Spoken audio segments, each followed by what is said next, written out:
ایک ہے عقیدہ، عقیدے میں یہ ہے کہ فلاں دیوی فلاں دیوتا، یہ لکشمی دیوی ہے، یہ خوش ہو جائے تو دولت کی بارش ہو جائے گی، یہ فلاں ہے، یہ بارش کا دیوتا ہے، یہ راضی ہو جائے گا تو بارش آ جائے گی، وغیرہ وغیرہ۔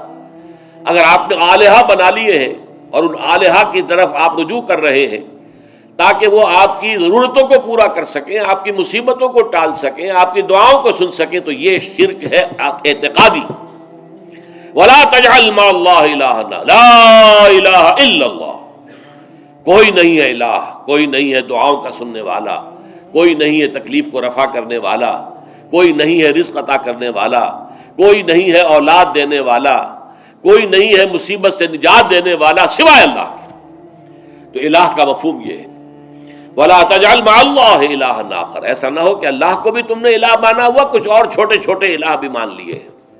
فلاں کے قبر پر جاؤ بیٹا مل جائے گا، فلاں استھان پر جاؤ فلاں غرض پوری ہو جائے گی، وہاں جا کے ذرا بکرا چڑھاؤ تو تمہاری فلاں ضرورت، یہ الہن آپ نے اللہ کے ساتھ چھوٹے چھوٹے الہ اور بنا لیے۔ لا تجعل مع اللہ الہا آخر، اللہ کے ساتھ کسی اور کو الہ نہ بنا لینا۔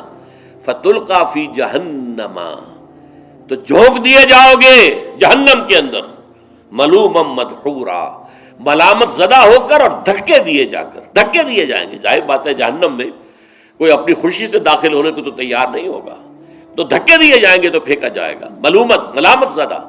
فرشتے کہیں گے تمہاری اپنی شامت اعمال ہے یہ، کیا تمہارے پاس رسول نہیں آئے تھے؟ کیا ان کی دعوت نہیں پہنچی تھی؟ پھر تم نے اگر غلط راستہ اختیار کیا تو تم حقدار ہو اس کے، دفع ہو اور داخل ہو جاؤ، اور دھکا دے کر پھینک دیا۔